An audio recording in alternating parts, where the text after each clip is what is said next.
Dikenal sebagai sentra produksi nanas di Jawa Timur, Kediri memiliki beragam olahan dari buah nanas. Seperti selai nanas, mendut isi nanas, pai nanas, bahkan ada kerajinan tas dan topi yang dibuat dari serat nanas. Sore ini kami akan mengajak Anda merasakan sibuknya menjadi seorang pengolah nanas Kediri. Mulai dari panen sampai mengolahnya jadi beragam sajian dan kerajinan. Ini dia selengkapnya.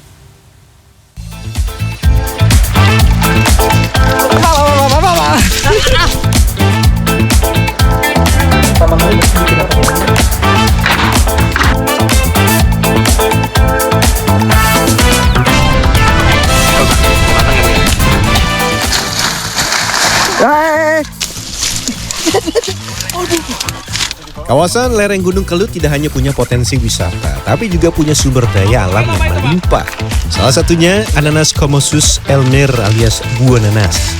Dimulai tahun 70-an, kini Kabupaten Kediri tercatat menjadi wilayah penghasil nanas terbanyak di Provinsi Jawa Timur.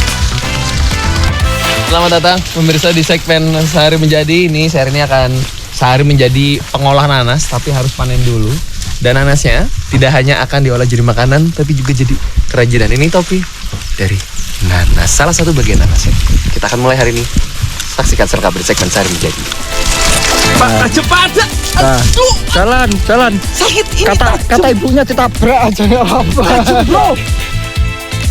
Ada lebih dari 2.500 hektare lahan di Kabupaten Kediri menjadi kebun nanas. Dengan jumlah produksi pada tahun 2022 mencapai lebih dari 160.000 ton. Ya, 160.000 ton. Namun perlu diingat, usia panen nanas ternyata cukup lama, berkisar 1,5 tahun.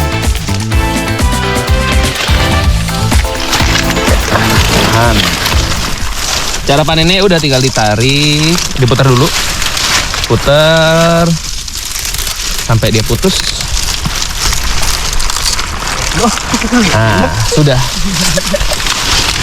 bisa dipanen. Mana? Oh, di sana. Pak, punten. Aduh. Pak. Aduh. Untuk mencegah diri agar tidak terjatuh ke hamparan daun nanas yang begitu tajam, saya harus berjalan begitu lambat.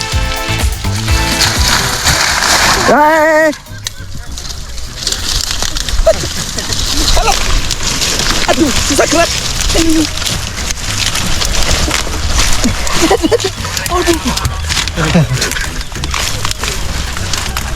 Pemilihan pupuk yang tepat menjadi salah satu cara petani nanas Kediri mendapatkan hasil maksimal. Daerah sini kan kita ada pelatihan dari dinas, Mas. Jadi kita pakai pupuknya itu pakai pupuk cair yang dibikin sendiri, yang kita dibina juga oleh Dinas Pertanian Kabupaten Kediri. Dan sekarang sudah mulai diproduksi di sini, Mas. Oh, diproduksi. Iya, Itu diproduksi. pupuknya itu pupuk apa tuh, Pak De? Itu berbahan dasar urin. Dari Urin sapi. Nanas yang sudah dipanen kemudian disortir. Grade A dengan bobot buah di atas 700 gram, grade B di bawah 700 gram. Pengiriman buah nanas ini tersebar merata ke Pulau Jawa dan Bali.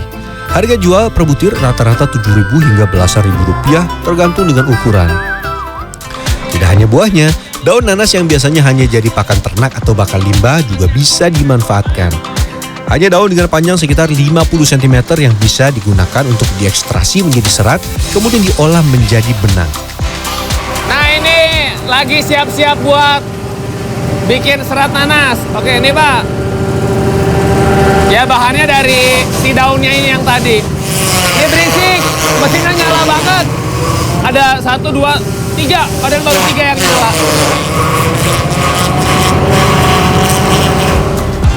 Rata-rata setiap 70 kg daun nanas basah hanya menghasilkan 1 kg serat nanas siap olah. Oke. Tuh, hilang. Gak apa-apa, bener ini. Menyusutnya banyak juga.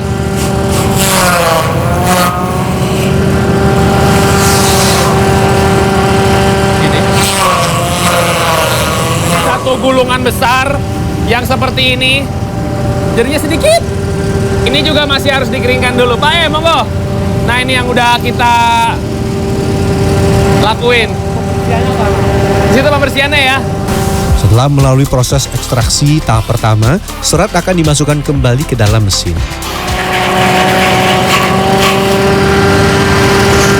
Ini seratnya nih, tapi masih harus dicuci lagi ya.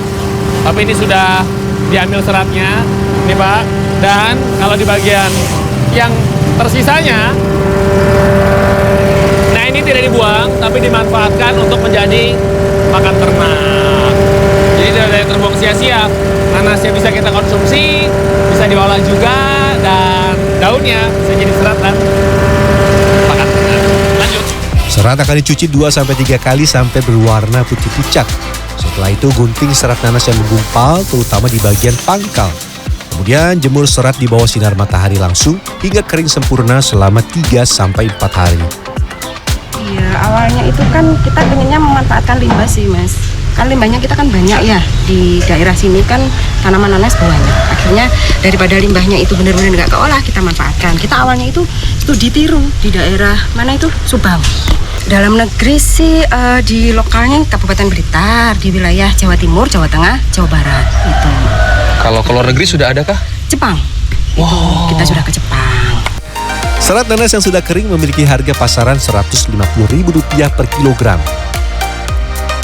Kalau ada yang mau jadi topi bisa, mau jadi tas bisa, jadi pakaian bisa, jadi hiasan rumah bisa. Semuanya bermula dari si serat nanas. Ini pertama kali berarti bikin apanya dulu, Bu? Kalau untuk pembuatan tasnya ini kita membuat tampar dulu. Tampar ya, atau kayak talinya gitu Iya. yang panjangnya. Nah, yang pertama kita pilin dulu. Dipilih dulu. Ya, pilin dulu. Setelah itu kita satukan. Gini, Bu. Ya, gini.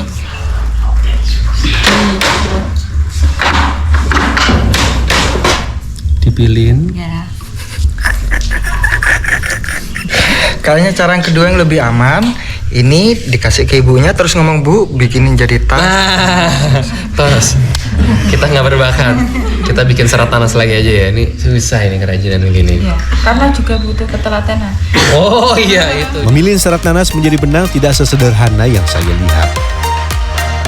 Untuk saya nih yang baru pertama kali mencoba, sepertinya mustahil. Apalagi membentuknya menjadi aneka kerajinan. Terampil sekali ya ibu-ibu di sini. Kalau dipakai untuk topi itu kalau waktu panas itu tidak kepanasan. Tapi untuk kalau dingin itu tidak dingin, jadinya bisa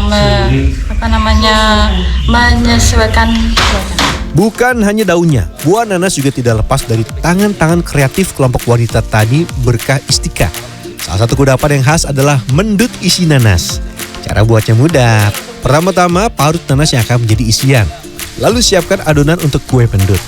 Gunakan tepung ketan, tepung kanji, gula, garam, dan kentang.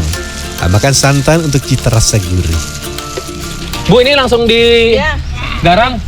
Siap. Ya. Tinggal dikit daripada ntar kita kena tangan Marut. Dimplok. Laper terus dari kebun. Amit. Oh ini. Setelah adonan mendut selesai, nanas yang sudah diparut kemudian disangrai hingga kadar air menyusut sekitar 25%. Dan jadilah selai nanas. Lanjut ambil sedikit adonan mendut dan beri isian selai nanas, lalu bentuk mendut menjadi bulatan. Kalau dibikin kerucut dulu atasnya ya. Oh, kalau modelnya dibikin lain misalnya nggak bulat gitu, nggak apa-apa kan, Bu? Namanya bukan mendut. Oh, sekarang ada yang dimodifikasi dibungkus pakai plastik. Oh, ada dimodifikasi ya, Bu. Putri Mandi namanya. Namanya kue Putri Mandi. Oh, jajanan pasar juga ya, Bu ya. Sama. Jangan lupa sebelum dilipat dengan daun pisang, beri santan lagi untuk menambah rasa gurih pada bagian kulit terluar mendut. Mendut siap dikukus sekitar 25 menit. Kalau isinya itu dia bener-bener mirip sama isiannya nanas ya Bu ya. Cuman yang bikin beda adalah kulit bagian luarnya ini sangat kenyal dan teksturnya ya seperti tepung-tepung pada umumnya, lembut. Tapi yang saya suka adalah bagaimana inovasinya itu bisa akhirnya kepikiran menggunakan isian nanas. Kita makan ya Bu ya. Begitu Bu. Selain kue tradisional, olahan nanas jadi kudapan modern ini seperti pie nanas ternyata enak banget.